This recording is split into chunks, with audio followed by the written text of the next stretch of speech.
Bonjour YouTube, ici c'est Prince Dodo pour une série, pour continuer la série sur Fortnite. Donc je vais aujourd'hui vous présenter les différents types de héros qui sont accessibles et disponibles dans Fortnite. Donc dans Fortnite on a 4 classes de héros. Donc le constructeur, le soldat, l'aventurier et pour finir le ninja. Donc on va commencer tout d'abord par le constructeur, parce que c'est celui-là que j'ai noté en premier. Donc le constructeur, c'est ici. Donc le constructeur, il a 3 capacités de base. Donc on va en prendre un au hasard. On va voir les bonus. Il faut qu'on l'inspecte. Pour voir les bonus, continuer. Voilà, les bonus de base, il a la surcharge cinétique qui fait des attaques de mêlée, surcharge de 25 points. Il a l'attaque, la base qui peut poser sur n'importe quel morceau plat. Donc, on peut la mettre en hauteur, mais il faut mettre sur quelque chose de plat, sur un morceau de structure plat, et ça s'étend sur 4 segments. Et ça leur donne de l'armure, donc ça les rend plus robustes à détruire. Ils ont aussi les attaques de mêlée. La surcharge cinétique qui fait que les attaques de mêlée repoussent ou chanceler les ennemis, on voit ça ici, déclenche une surcharge cinétique qui s'inflige 25 points de dégâts d'énergie, ce qui est énorme, c'est vraiment beaucoup. Et, après les coups critiques en mêlée, augmente dès qu'on fait un coup critique, en fait ça augmente l'impact, sur l'impact ça fait tomber les monstres, ainsi de suite, ça se boucle ensemble en fait. Repousse et fait chanceler les ennemis. Les attaques qui repoussent font chanceler les ennemis, déclenchent la surcharge, et quand on fait un coup critique, ça augmente l'impact. Donc ça se boucle l'un l'autre. Quand on fait un coup critique, ça augmente les dégâts d'impact. Les dégâts d'impact font chanceler ou repoussent les ennemis et déclenchent la surcharge cinétique. Blim blim blim blim, c'est cyclique, ça se charge entre guillemets tout seul, et ça peut se stacker jusqu'à 5 fois. Pendant 5 secondes, cumulable jusqu'à 5 fois. Donc, pendant 25 secondes, on peut défoncer tous les zombies au corps à corps. Voilà. Ce qui est très sympathique quand on a une bonne arme et qu'on a un bon aventurier. Les capacités des aventuriers, je dis des conneries. Constructeur. Les bons constructeurs. Donc, on va prendre un constructeur. Par exemple, je vais prendre mon plus gros constructeur et je vais vous dire les différentes compétences qu'ils peuvent avoir. Donc, elle a l'heure. Donc, l'heure. On pose un leurre et tous les ennemis proches ils viennent pour le tabasser. La pulsation plasma, on pose par terre une sorte de petit appareil voilà, qui largue des mines plasma pendant 6 secondes tout autour de lui et ça fait 16 000 points de dégâts, ce qui fait très très mal. Et la charge du taureau, donc notre constructeur s'empare de son super bouclier et il défonce tout ce qui est devant lui. À tous les ennemis, il n'a pas juste 1, 2, 3, tous. S'ils sont tous en ligne comme ça, il les prend tous dessus, il leur fait 38 000 points de dégâts. Ce qui est assez énorme. Il existe encore une autre compétence qui s'appelle, qui s'appelle Rosie. Donc je crois que lui il l'a. On va regarder, Gérard, il l'a Gérard. Alors c'est Magnus le conquérant. Non mais non, comme ça, voilà. Rosie. Donc Rosie, ça place une tourelle déployable qui inflige 25 000 points de dégâts par coup. Donc c'est une tuerie, ça défonce tout. Littéralement tout. Je vous conseille d'avoir un constructeur avec cette compétence, ça fait vraiment le café, ça casse les bâtiments très rapidement, ça se met sur votre base et ça tire 150 fois. Et ensuite, vous avez certains pouvoirs, avantages de héros qui vous permettent de réduire la durée du cooldown de la Rosie. La Rosie a la cooldown de 180 secondes, donc 3 minutes. Ce qui est assez long quand même. Mais si vous n'avez pas tiré les 150 balles, le Rosie reste là en fait. Hein. Est-ce que le cooldown démarre? Ça je ne sais pas. Il faudra que j'essaye, que je teste. Voilà. Donc ça c'est les 4 compétences des constructeurs que les constructeurs peuvent avoir. Ils en ont 3 par héros, donc ils en ont une de ces 4 là. On va juste checker s'il n'y en a pas une autre. Je crois que non. Non, il n'y en a pas d'autre. Ensuite on va s'attaquer, on a vu le constructeur. Donc avec ses compétences, toutes ses compétences, on va attaquer le soldat. Donc le soldat, les soldats, on va prendre ma Ramirez préférée. Donc le soldat, il peut avoir les grenades. Donc ça lance une grenade, ça fait un rayon de 0,5 carré, ça fait des gros dégâts au milieu. Ça peut être sympa contre des gros packs. L'opération commando, je sors ma grosse mitrailleuse et je vous éclate les miches. Ça transperce pas, mais ça fait très très mal. Donc ça fait 8000 points de dégâts par coup et ça tire très très vite, 18 fois par seconde, c'est noté. Donc ça fait très très mal. Ça dure 10 secondes. On peut augmenter avec les autres héros quand on les met dans notre section. Je vous expliquerai ça, comment ça fonctionne plus tard, pour booster les pouvoirs en fait. Le pouvoir de base c'est celui-là et ensuite on a, lorsqu'on crée notre section de héros, on peut booster ses pouvoirs. Les continue sur les soldats ont aussi la compétence onde de choc. Donc onde de choc, en fait c'est pas une grenade, hein, l'animation fait, c'est comme si vous mettiez un gros coup de poing par terre, vous sautez, vous faites un petit saut comme ça, et ça fait une grosse onde de choc qui fait 37 000 points de dégâts et tout autour de lui. Ça fait, il n'y a pas de rayon, mais ça fait au moins un carré, je pense. Hein. Ouais, ça fait bien un carré et demi. Donc ça fait très très mal. Ça permet de vous débarrasser des petits zombies qui viennent vous attaquer. Ça permet de stunt ou de faire tomber les gros qui ont des boucliers de protection. Donc les gros zombies avec des boucliers de protection, ceux qui ont les carapaceurs, c'est ça le nom, qui ont les carapaceurs qui sont au-dessus d'eux, soit ils leur donnent un bouclier personnel sur eux, donc ils ont une aura bleutée comme ça, soit c'est un dôme, une grosse cloche, et on peut voir aussi quand ce zombie tombe, c'est une cloche, en fait c'est un cercle, c'est au-dessus et en dessous de lui, là. C'est un rond, voilà, c'est une bulle de protection. Voilà, donc ça peut servir pour les virer dans ces cas-là. Voilà, donc maintenant on va s'attarder sur la compétence, les avantages de classe des soldats. Donc les soldats, c'est bien connu, ça fait des dégâts. Donc la première compétence c'est tir de suppression de tous les soldats.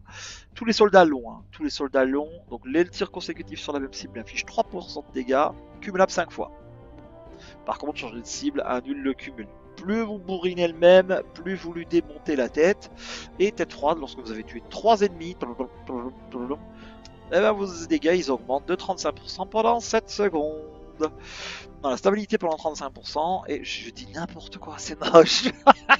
Et augmente les dégâts des armes distance de 10%.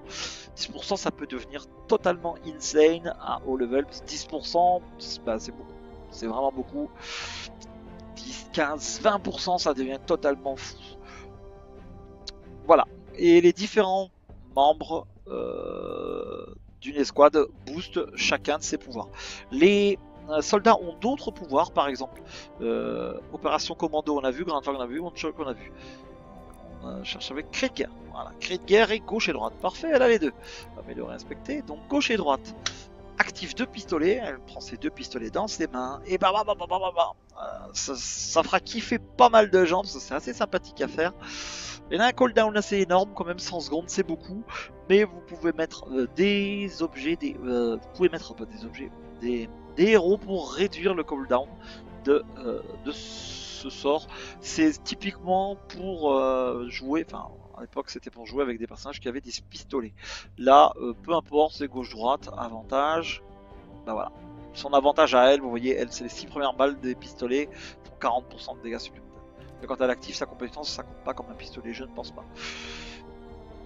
Le cri de guerre qui a été un petit peu modifié dernièrement. Donc ça c'est une autre compétence des soldats, et c'est la dernière, la 5ème, parce que les soldats eux en ont 5, contrairement aux constructeurs qui eux n'en ont que 4. Donc le cri de guerre, c'est un cri de guerre qui fait, je ne sais pas la portée exacte, mais ça doit faire bien 3 à 4 carrés. Confère aux alliés proches 45% de dégâts, 30% de cadence de tir et 20% de vitesse d'attaque en mêlée. Tout est dit, ça pique et ça repique. Voilà, l'opération commando qu'on avait déjà vu. Donc voilà, là on en est, c'était la dernière compétence pour les soldats. Donc on va changer de classe, on va regarder maintenant les ninjas. On va prendre la maître du shuriken. Donc les ninjas ont comme différentes compétences. Le bon éclipse, non, je suis trompé. La taillade du dragon. Donc, elle prend son épée et elle fonce sur 2 carrés, se projette en avant sur un carré et demi ou 2 carrés. Après ça peut monter jusqu'à 4 si on améliore. Et fait beaucoup de dégâts, ouais, ça fait très très mal. La bombe fumigène. Donc la bombe fumigène lance une bombe fumigène qui est en dessous de ses pieds, ploum, ça explose tout autour d'elle. Et ça fait des dégâts aux ennemis par seconde. c'est bon pour se défendre quand on est acculé dans un coin, on voit qu'il y a beaucoup de zombies, on se met là, on recule un peu, on pose la bombe, on recule, on attend les survivants derrière la bombe fumigène. On peut même avoir des améliorations qui font que la bombe fumigène vous soigne. Et les shurikens, on tire un shuriken droit devant soi et ça fait 31 000 points de dégâts. Ploum, au revoir monsieur, bonne journée. Un shuriken, c'est 1, 2 ou 3, je ne sais plus. Tire une volée de shuriken, c'est 3. Clac, clac, clac, 3 shurikens qu'elle va tirer. Ensuite, les autres compétences de ninja, nous avons le coup de pied faucheur.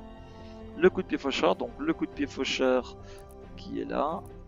Donc le coup de pied faucheur, il nous permet, ça fait un coup de pied circulaire tout autour d'elle et qui fait 44 000 points de dégâts. Ça a une portée assez faible, mais ça fait très très mal. Et le dernier pouvoir des... Ah, il est là. Le dernier pouvoir des ninja, c'est la bourrasque de kunai. La bourrasque de kunai, c'est ça, il se saute en l'air, il fait un léger salto arrière, et en faisant ce salto, il lance une quantité de kunai juste là où il était avant en fait. Donc ça laisse le temps aux zombies d'avancer, et ça fait quand même très très mal. C'est une des compétences je crois qui fait le plus de dégâts. Le rayon est assez petit, ça fait un quart de carré, ouais, la moitié d'un carré en termes de cercle. Ouais, un demi-carré de circonférence. Et faut être précis quand même. Moi j'ai un peu de mal à l'utiliser parce que je joue pas ninja. Hein. Mais ça fait très très mal. Voilà pour les compétences. Donc taillade du dragon, coup de pied faucheur, shuriken, bombe fumigène et bourrasque de kunai pour les compétences des ninjas. On va s'arrêter sur les compétences de classe.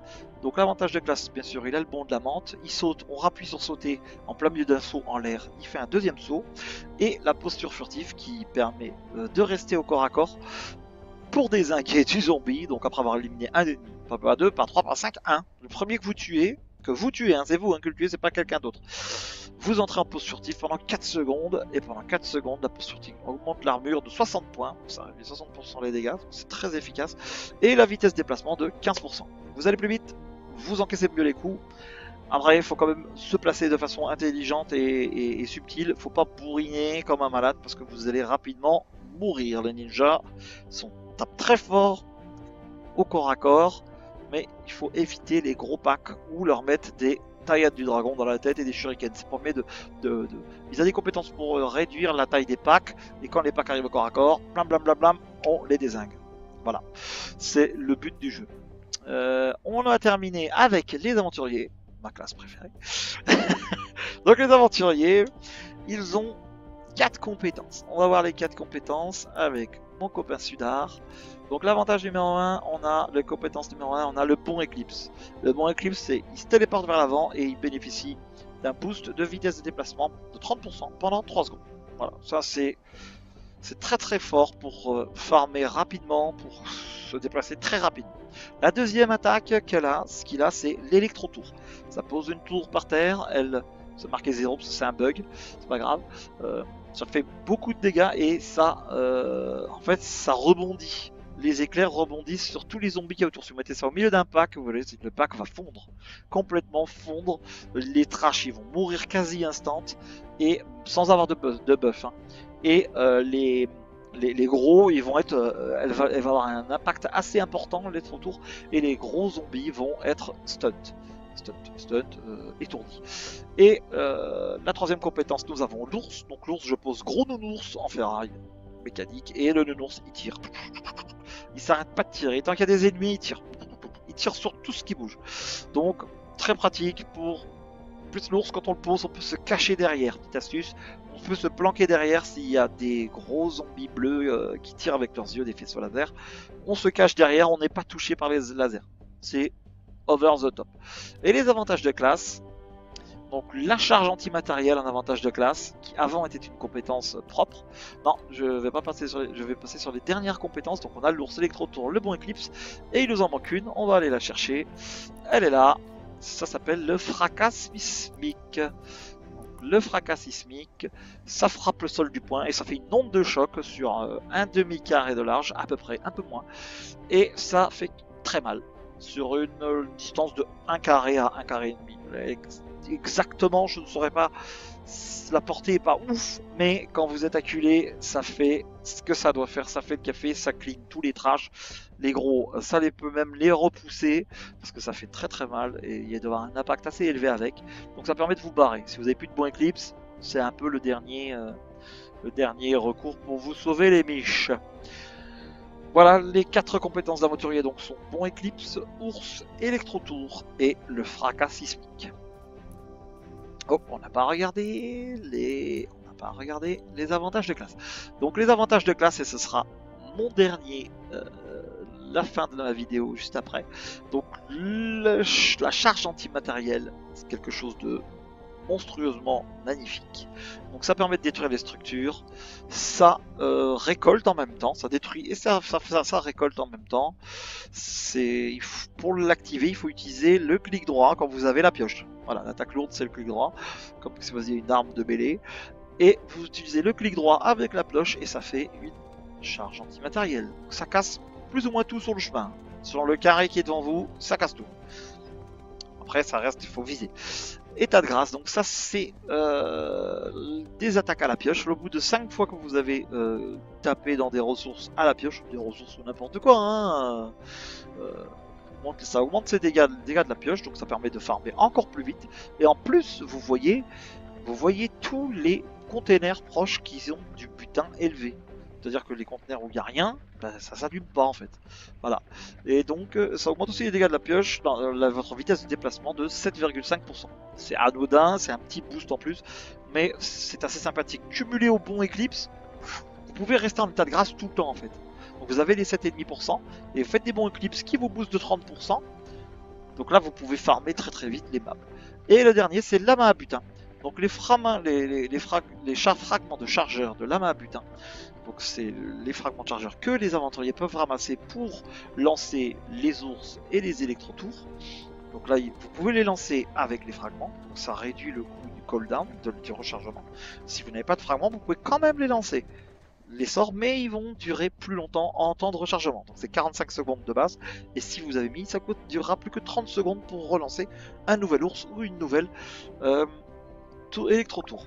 Donc le lama butin c'est un fragment de chargeur, donc vous gagnez un fragment de chargeur quand vous prenez le lama, et le lama il pop automatiquement. Et vous devez le taper avec votre pioche, et quand vous le tapez, il y a des ressources qui tombent du lama. Voilà. Ma vidéo est terminée sur les différents héros de Fortnite. J'espère qu'elle vous a plu et que vous allez mettre un petit pouce bleu. Je suis Prince Todo sur Fortnite. Je vous dis à ciao, à la prochaine.